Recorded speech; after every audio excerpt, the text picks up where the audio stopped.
বন্ধুরা, কলকাতা কিংবা গ্রামগঞ্জে সব জায়গাতে কিন্তু মশার উৎপাত বেড়েই চলেছে। আর মশার উৎপাত এতটাই বেড়ে চলেছে যে ওদের জন্য না একটু বসা যায় না একটু দাঁড়ানো যায়। সব সময় যেন ওদের অত্যাচারে অতিষ্ঠ হয়ে আমরা উঠেছি। তো বন্ধুরা, আর এতটাই ওদের কামড়ে দেয় যে ওদের কামড়ানোর জন্য নানা রকম রোগ ব্যাধি আমাদের অসুখ বিসুখ হয়েই থাকে। এদের কামড়ে কিন্তু আমাদের মৃত্যুও ঘটতে পারে। তো বন্ধুরা, মশার কামড় থেকে রেহাই পেতে আমরা কি করি, বাইরের থেকে বাজার থেকে নানা রকম কয়েল নানা রকম ওষুধ এনে আমরা কিন্তু মশার তাড়ানোর ব্যবস্থা করি। ফলে কি হয়, সেটা দিয়েও কিন্তু মশা আমাদের যায় না, কিন্তু কি হয়, আমাদের অসুস্থ আমরা বেশি হয়ে থাকি।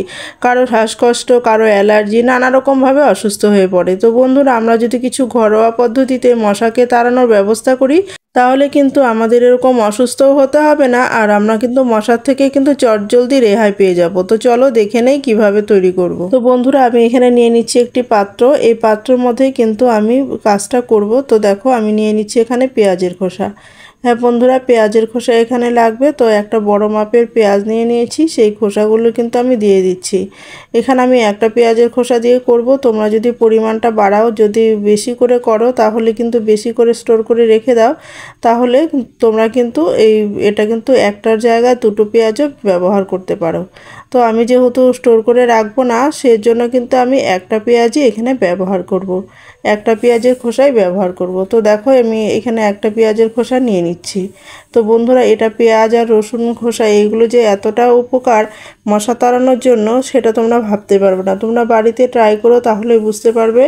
আর প্রত্যেকটা জিনিস ভালো করে দেখে তারপরে কিভাবে কতটা নিয়েছি সেটা তোমরা যদি ঠিকঠাক করে নাও, আশা করি তোমাদের কিন্তু বাড়ি থেকে মশা অনেকটাই কমে যাবে এবং মশা চলে যাবে। তো দেখো, এভাবে করে আমি একটা পেঁয়াজের খোসা নিয়ে নিলাম। এখন নিয়ে নিব রসুনের খোসা।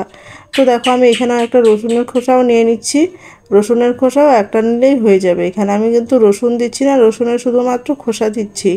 আর এই রসুনের খোসায় কিন্তু খুব স্ট্রং একটা যে গন্ধ রয়েছে, সেটা কিন্তু মশা তাড়ানোর কিন্তু আমাদের খুব ভালো কাজ করবে। তো দেখো, আমি একটা রসুনের খোসাও নিয়ে নিলাম এখানে। তো এইভাবে তোমরা যদি এখানে যদি বেশি করতে চাও, তাহলে বেশি করে রসুনের খোসাটাও তোমরা কিন্তু বেশি করে নিয়ে নিবে।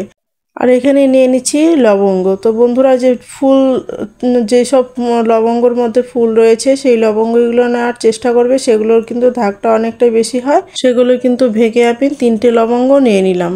তো লবঙ্গ নিয়ে এখানে লবঙ্গ, এই পেঁয়াজ রসুন এইসবের যে ধাক একটা রয়েছে, উগ্র ধাক রয়েছে, সেটা কিন্তু মশা একদমই সহ্য করতে পারে না। তারপর বন্ধুরা, এটা আমি এখানে দিয়ে দিব পুদিনা পাতা। পুদিনা পাতা কিন্তু মশা তাড়াতে কিন্তু ভীষণভাবে সাহায্য করে। তোমরা কিন্তু পুদিনা পাতা এরকম করে ছিঁড়ে ছিঁড়ে তারপরে যদি তোমরা পুদিনা পাতাটাকে এটার মধ্যে ব্যবহার করো, তাহলে দেখবে পুদিনা পাতার যে এক্সট্রা ধাক রয়েছে, উগ্র একটা গন্ধ রয়েছে, সেই গন্ধটা কিন্তু মশা একদমই সহ্য করতে পারে না। ফলে এটার গন্ধে কিন্তু মশা একদমই বাড়ি থেকে পালিয়ে যাবে। খুব সুন্দরভাবে এটা আমাদের কিন্তু ভালো একটা রেমেডি তৈরি হয়ে গেল। তোমরা এইভাবে বাড়িতে ট্রাই করো, তাহলেই বুঝতে পারবে কতটা উপকারী এই টিপসটি। তো এরপরে দিয়ে দিচ্ছি এখানে একদম ফুটন্ত গরম জল। তোমরা ভাবছো যে ফুটন্ত গরম জল দিয়ে জাল দিলেই তো হতো, কিন্তু না বন্ধুরা, এখানে জাল দিলে হবে না। এটা যে উগ্র একটা গন্ধ রয়েছে, সেটা কিন্তু পুদিনা পাতার যে একটা গন্ধ রয়েছে, সেটা কিন্তু জাল দিতে গেলে হয়তো চলে যাবে। তো এটা কিন্তু আমরা যদি এরকম করে দিয়ে কিছুটা সময় এটাকে ঢেকে ঢেকে রেখে দেই, তাহলে কিন্তু এটার গন্ধটা কিন্তু যাবে না, আর এটার গন্ধটা কিন্তু খুব সুন্দরভাবে আমাদের থাকবে। তো এইভাবে আমরা ঢেকে কিছুটা সময় রেখে দেব, যতক্ষণ না আমাদের এই জিনিসটা ঠান্ডা হয়। তো বন্ধুরা, ঠান্ডা হওয়া অবধি আমরা অপেক্ষা করব। তারপর আমরা এটাকে খুলে তারপর আমরা এটার সাথে আরও কিছু জিনিস মেশাতে হবে, তারপর মিশিয়ে আমরা কিন্তু এটাকে ব্যবহার করব। তো বন্ধুরা, তারপর আমরা ঠান্ডা হওয়ার পর চলে এলাম। তো দেখো, এটা ঠান্ডা হয়ে গেছে এখন। তো দেখতেই পাচ্ছ জলের কালারটা কিন্তু একদমই চেঞ্জ হয়ে গেছে। তো এটাকে ভালো করে একটু নাড়িয়ে নিচ্ছি। নাড়িয়ে নিয়ে তারপর আমরা এটাকে জলটাকে বের করে নেব, যাতে পেঁয়াজের খোসা, রসুনের খোসা, পুদিনা পাতা এগুলো যেন একদমই আমার জলটার মধ্যে না থাকে। তো এর জন্য কি করতে হবে, গ্লাস নিয়ে নিলাম আর একটু নিয়ে নিলাম ছাঁকনি। তো ছাঁকনি দিয়ে ভালো করে এটা আমি জলটাকে ঝরিয়ে নিলাম। জলটা ঝরিয়ে নিয়ে এগুলো কিন্তু আমি আলাদা করে রেখে দেব। আর এগুলো কিন্তু তোমরা গাছের গুঁড়িতেও যদি দিয়ে দাও, এই পেঁয়াজের খোসা, রসুনের খোসা এগুলো দিয়ে দাও, তাহলে কিন্তু গাছের কিন্তু ভালো ভালো ফুল ফল দেবে। তো বন্ধুরা তারপর দেখো আমি কিন্তু এই জলটা একদম রেডি হয়ে গেছে। তো এটার মধ্যে আমার আরও কিছু জিনিস দিতে হবে, তো সেটা আমি দিয়ে দিচ্ছি একটু কর্পূর দিয়ে দিব এখানে। যে কর্পূরে যে প্রচণ্ড গন্ধ, সেই উগ্র গন্ধতে কিন্তু মশা একদমই সহ্য করতে পারে না। তো বন্ধুরা কর্পূর দেওয়াতে আরেকটা জিনিস হবে যে বাড়ি থেকে নেগেটিভ এনার্জি দূরে গিয়ে পজিটিভ এনার্জি বিরাজ করবে। এই কর্পূর আমরা কিন্তু প্রত্যেক পুজোতেই ব্যবহার করে থাকি, আর কর্পূর ব্যবহার করে সেই পুজো ঘর থেকেই তোমরা নিয়ে আসো, আর বা যদি এক্সট্রা করে কিনে নিয়ে আসো সেটাও তোমরা কিনে নিয়ে আসতে পারো। তো এখন যদি এটা আমরা এরকম করে যদি আমরা ঘরে বানিয়ে নিই, তাহলে কিন্তু আমাদের মশার উৎপাত থেকে কিন্তু খুব সহজে আমরা রেহাই পেতে পারি। বিশেষ করে বাচ্চাগুলো খুব বেঁচে যায় মশাগুলোর থেকে। মশাগুলোর অত্যাচারে বাচ্চাগুলো বেশি অতিষ্ঠ হয়ে যায়, ওরা বলতেও পারে না, ওদের খুব অসুবিধা হয়। তো এভাবে করলে কিন্তু বাচ্চাদেরও কোনো ক্ষতি হবে না, বরং কী হবে, মশাগুলো কিন্তু দৌড়ে পালাবে। তো দেখো আমি একটা স্প্রে বোতলে ভরে নিয়েছি। এরকম করে স্প্রে বোতলে যদি ভরে নিয়ে তারপরে যদি তোমরা এই জিনিসটা ব্যবহার করো, তাহলে কিন্তু খুব সুন্দরভাবে মশা তাড়ানোর সুবিধা হবে। তো তোমরা যদি এটা রেখে দিতে পারো, কিন্তু যদি রাখতে চাও তাহলে কিন্তু ভালো করে মুখ আটকে জলটাকে ভালো করে রেখে দিতে হবে। এইভাবে বানিয়ে যদি তোমরা কিছুদিন রেখে দাও, তো এইভাবে করে বানিয়ে রেখে দিলে ভালো করে মুখ আটকে রাখতে হবে।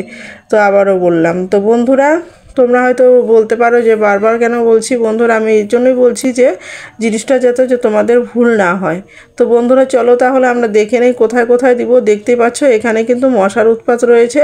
জামা কাপড়ের চাপার মধ্যে এই যেই জায়গাটা অন্ধকার থাকে সেই জায়গাটা কিন্তু মশার উৎপাতটা বেড়ে যায়।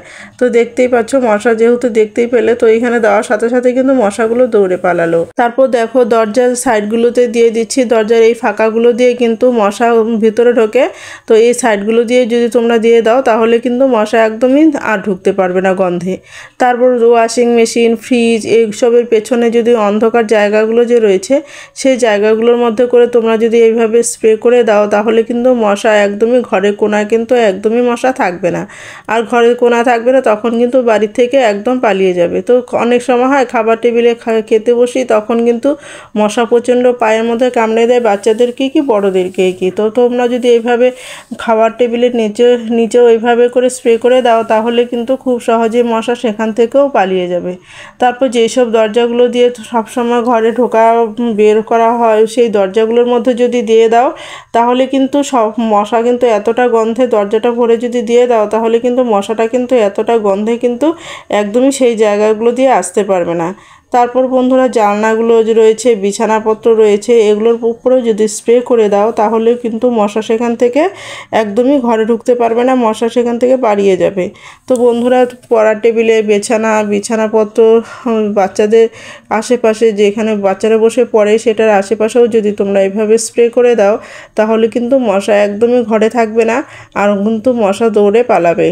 আশা করি তোমাদের এই টিপসটি ভালো লেগেছে। তো বন্ধুরা যদি ভিডিওটি ভালো লেগে থাকে তাহলে লাইক, কমেন্ট, শেয়ার করে দিও। আর এই ভিডিওতে যদি কেউ নতুন হয়ে থাকো, তাহলে সাবস্ক্রাইব করে আমার পাশে থেকো এরকম নিত্য নতুন ভিডিও পাওয়ার জন্য। তো বন্ধুরা আজ এই পর্যন্ত, দেখা হবে নেক্সট ভিডিওতে, কেমন?